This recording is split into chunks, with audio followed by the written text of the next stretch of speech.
নামৰ ছাত্ৰ ছাত্ৰীসকল, আজি বহুদিন বিৰতিৰ পিছত আকৌ মই তোমালোকৰ মাজলৈ আহিছোঁ।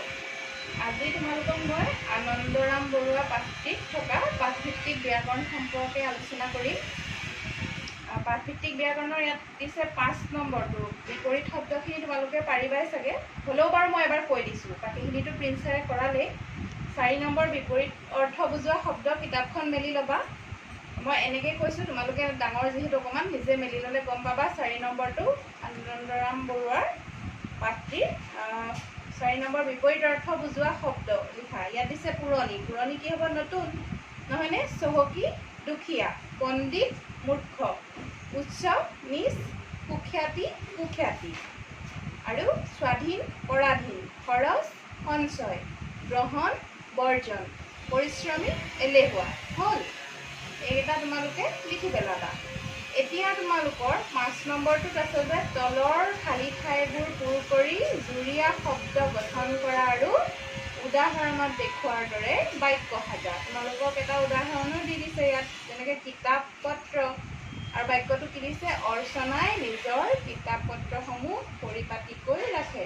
হ'ল, তাৰপিছত হাই দিছে। হাই লগত কি হ'ব সেইখিনি আমি আলোচনা কৰিম, কিন্তু জুৰীয়া শব্দৰ বিষয়ে আলোচনা কৰিবলৈ যাওঁতে আমি অনুৰূপ শব্দৰ বিষয়েও জানিব লাগিব, কিয়নো জুৰীয়া শব্দ হ'ল অনুৰূপ শব্দৰে এটি ভাগ, নহয়নে? এতিয়া আমি বৰ্ডখনলৈ মন কৰাচোন। মই ইয়াত লিখি ৰাখিছোঁ দুটামান, কিন্তু গোটেইকেইটা নুজুৰিলে মই আকৌ লিখি দেখাব লাগিব। এতিয়া যিখিনি লিখা আছে সেইখিনিকে মই এবাৰ বুজাই দিছোঁ, মন কৰা। এতিয়া অনুৰূপ শব্দ। অনুৰূপ শব্দ মই উদাহৰণ দিছোঁ, চোৱাচোন। ভাত, চাহ, চাহ, তাহ, আৰু তেনেকুৱা ঢেৰ আছে, নহয়নে?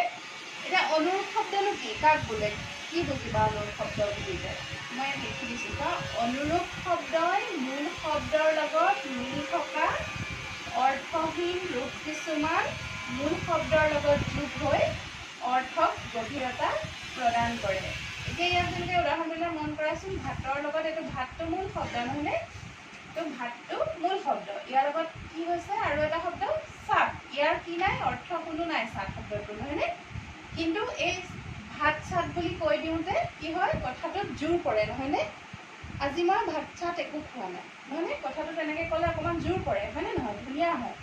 সেইকাৰণে কি হয়? ভাতৰ লগত চাট যোগ হৈ পেলাই কি হৈছে? এইটো অনুৰূপ শব্দ, নহয়নে? ইয়াত দিছে সেইকাৰণে কি? মূল শব্দৰ লগত মিল থকা। এইটো মূল শব্দৰ লগত মিল থকা অৰ্থহীন, ইয়াৰ কোনো অৰ্থ নাই, নহয় জানো? ৰূপ কিছুমান কি হয়? আকৌ মূল শব্দটোৰ লগত যোগ হৈ অৰ্থক বেছি গভীৰতা প্ৰদান কৰে। হ'ল, তাৰপিছত তেনেকৈ চাহৰ লগত কি হৈছে? তাহ, চাহ, তাহ, মানে তাহটোৰ কোনো অৰ্থ নাই, নহয়নে? মূল শব্দ চাহ। হ'ল, বুজিলানে এতিয়া?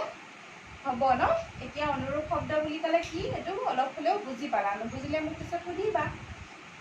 এতিয়া আমি অনুৰূপ শব্দ কেই প্ৰকাৰৰ? 3 প্ৰকাৰৰ। গম পালানে? অনুৰূপ শব্দ 3 প্ৰকাৰৰ। এতিয়া কি কি? অনুকাৰ অনুৰূপ, দ্বিৰূক্ত অনুৰূপ। দ্বিৰূক্ত মানে কি? দুবাৰ উল্লেখ কৰা, নহয়নে? দ্বিৰূক্ত, এইবোৰ বুজাই দিম বাৰু মই। বৰ্তমান অনুৰূপ শব্দ যে 3 প্ৰকাৰৰ সেই কথাটো মই কৈ লৈছোঁ। অনুকাৰ অনুৰূপ, দ্বিৰূক্ত অনুৰূপ আৰু জুৰীয়া অনুৰূপ। এতিয়া তোমালোকক যে বাক্য সাজিবলৈ দিছে জুৰীয়া শব্দ গঠন কৰি, এই জুৰীয়া শব্দটো কি? জুৰীয়া অনুৰূপ শব্দৰে অন্তৰ্গত এটা ভাগ, নহয়নে? এতিয়া বৰ্ডখনত যিহেতু গোটেইখিনি নুজুৰিলে, সেইকাৰণে মই অকল অনুকাৰ অনুৰূপটোৰ বিষয়ে আলোচনা কৰিছোঁ এইখিনি। এতিয়া আছে অনুকাৰ অনুৰূপ। উদাহৰণ দিছোঁ চোৱা। মাছ, তাছ, বাছ, চাছ, নহয়নে? এনেকুৱা আৰু ঢেৰ আছে। কল, চল, এইবিলাক তোমালোকে মন কৰিলে নিজে মানে উলিয়াব পাৰিবা। আৰু আমি এই কথা কওঁতে, অসমীয়াত আমি কথা কওঁতে এই শব্দবোৰ ব্যৱহাৰ কৰি কি কৰোঁ? অৰ্থক বেছি গভীৰতা প্ৰদান কৰোঁ, নহয়নে? বেছি শক্তিশালী কৰি দিওঁ, নহয়নে? এতিয়া অনুকাৰ অনুৰূপ কাক বোলে? মূল শব্দৰ পিছত প্ৰায় একে। এতিয়া মাছৰ লগত তাছটো প্ৰায় একে, হয়নে নহয়? আৰু পিছৰ আখৰকেইটা মিল আছে, সেইটো মন কৰিবাচোন। মাছ, তাছ, দ্বিতীয় চ, দ্বিতীয় চ, হয়নে নহয়? তেনেকুৱা বাছ, চাছ, কল, চল, কলৰ হ'লে ল, কলৰ ল, আকৌ চলৰ ল, এনেকৈ মিল হ'ব। কি আছে? মূল শব্দৰ পিছত প্ৰায় একে অথচ অৰ্থশূন্য। এতিয়া তাছটোৰ কোনো অৰ্থ নাই, নহয়নে? অৰ্থশূন্য ৰূপ যোগ দি কৰা শব্দকে অনুকাৰ অনুৰূপ বোলে, নহয়নে? আৰু অনুকাৰ শব্দ কাক বোলে সেই কথা তোমালোকে চতুৰ্থ শ্ৰেণীত পাই আহিছে ইতিমধ্যে নহয়নে হ'ল এতিয়া অনুকাৰ অনুৰূপ বুলি ক'লে আমি কি বুজিম তেনেহ'লে এনেকুৱা ধৰণৰ শব্দবোৰ হ'লনে এইখিনি বুজিলানে কিবা যদি নুবুজা আছে মোক সুধিবা হোৱাটছএপত দেই আৰু এতিয়া মই আকৌ কি আলোচনা কৰিম দ্বিৰূক্ত অনুৰূপ আৰু জুৰীয়া অনুৰূপ হ'ল এইখিনি এটা মোহাৰিম মই তাৰপিছত দ্বিৰূক্ত অনুৰূপ আৰু জুৰীয়া অনুৰূপ আলোচনা কৰিম আমি অনুৰূপ শব্দৰ দ্বিতীয়টো ভাগটি দ্বিৰূক্ত অনুৰূপৰ বিষয়ে আলোচনা কৰিম দেই দ্বিৰূক্ত অনুৰূপ দ্বিৰূক্ত মানে কি দুবাৰ উল্লেখ কৰা নহয়নে দ্বিৰূক্ত শব্দটোৰ অৰ্থ হ'ল দুবাৰ উল্লেখ ইয়াত কি আছে উদাহৰণ কি দিছোঁ জা জলপান বা বাতৰি ইয়াত বাৰু এটা কথা মন কৰিছানে ইয়াত এই সংজ্ঞাটো পঢ়িলে তোমালোকে বুজি পাবা এই সংজ্ঞাটো এবাৰ পঢ়ি দিছোঁ মই কেতিয়াবা কি হয় মূল শব্দটোৰ আদি ধ্বনিটো জোৰ দি পুনৰুক্তি কৰা হয় পুনৰুক্তি মানে দুবাৰ নহয়নে দুবাৰ উল্লেখ কৰা হয় এতিয়া ইয়াত মূল শব্দ কি জলপান নহয়নে জলপানৰ আকৌ ইয়াতো এইটো জাটো লগোৱা হৈছে জ মানে জত আকাৰ দিয়া হৈছে জোৰ দিবলগীয়া নহয়নে এইটো নহয়নে জা জলপান নহয়নে মূল শব্দটো জলপান জলপানৰ লগত আৰু এটা বৰ্গীয় জ যোগ দিয়া হৈছে সেইকাৰণে ইয়াত কি বুলি কৈছে কেতিয়াবা মূল শব্দটোৰ আদি ধ্বনিটো হয়নে আদি আদি মানে প্ৰথম নহয় জানো এইটো বৰ্গীয় জটো প্ৰথম ধ্বনি হয়নে নহয় ধ্বনিটো জোৰ দি পুনৰুক্তি কৰা হয় আকৌ আমি এই জলপানৰ জ জা জলপান দুইটা মানে কি কৰিছে পুনৰুক্তি কৰিছে নহয়নে আৰু কিহৰ কাৰণে কি কৰিছে সেইকাৰণে কি বুলি কৈছে এইটো এনেকৈ দুবাৰ উল্লেখ কৰাৰ কাৰণে শব্দটোক আমি কি বুলি কৈছোঁ এই শব্দখিনি কি অনুৰূপ শব্দ দ্বিৰূক্ত অনুৰূপ শব্দ নহয়নে এতিয়া আকৌ এবাৰ সংজ্ঞাটো পঢ়ি দিছোঁ মন কৰাচোন কেতিয়াবা কি হয় মূল শব্দটোৰ আদি ধ্বনিটো মানে প্ৰথম ধ্বনিটো জোৰ দি পেলাই কি কৰা হয় পুনৰুক্তি কৰা হয়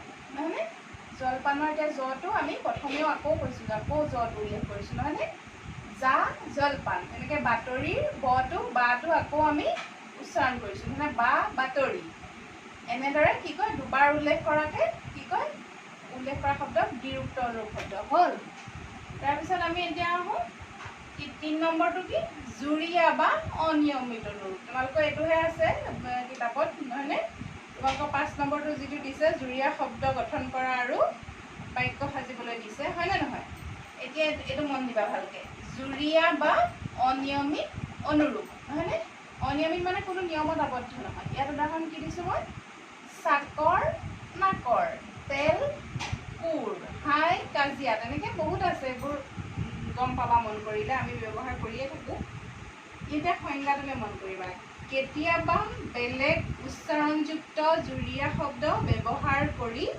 অনুৰূপ শব্দ কৰা হয় আৰু এনে শব্দবোৰ কোনো নিয়মত আবদ্ধ নহয় কৈছোঁৱে নহয় বেলেগ উচ্চাৰণযুক্ত এতিয়া চাকৰটো এটা বেলেগ উচ্চাৰণ হৈছে নাকৰটোও বেলেগ এটা উচ্চাৰণ হৈছে নহয়নে তেলটোও বেলেগ এটা উচ্চাৰণ হৈছে কোৰটোও বেলেগ এটা উচ্চাৰণ হৈছে মিল নাই নহয় জানো বেলেগ উচ্চাৰণযুক্ত শব্দ এই শব্দবোৰ অনুৰূপ শব্দ নহয়নে আৰু এনে শব্দবোৰ কি হয় ইয়াৰ কোনো নিয়ম নাই চাকৰৰ লগত নাকৰ হৈছে তেলৰ লগত কোৰ হৈছে হাইৰ লগত কাজিয়া হ'ব এইবিলাক কোনো নিৰ্দিষ্ট নিয়মত আবদ্ধ নহয় সেইকাৰণে জুৰীয়া বা অনিয়মিত অনুৰূপ বুলিও কোৱা হয় জুৰীয়া বা অনিয়মিত নহয়নে নিয়মত আবদ্ধ নহয় আৰু এনেবোৰক কি বুলি কোৱা হয় জুৰীয়া বা অনিয়মিত অনুৰূপ শব্দ এনেকুৱা বহুত শব্দ আছে আৰু তোমালোকৰ এতিয়া ৫ নম্বৰটোত তেনেকৈ দিছে তোমালোকে নিজে কৰিবাচোন দেই কিতাপ পত্ৰ এইটো কৰি দিছে নহয়নে অৰ্চনাই নিজৰ কিতাপ পত্ৰসমূহ পৰিপাটিকৈ ৰাখে তেনেদৰে টকাৰ লগত কি হ'ব পইচা নহয় জানো ঘৰৰ লগত দুৱাৰ তেনেকৈ বাকীকেইটা তোমালোকে নিজে কৰিবা আৰু বিদ্যালয়ৰ বহীত কৰিবা কিন্তু তেতিয়া চাই দিব লাগিব আমি পিছত বহীবোৰ আগৰ দৰে চাই দিম দেই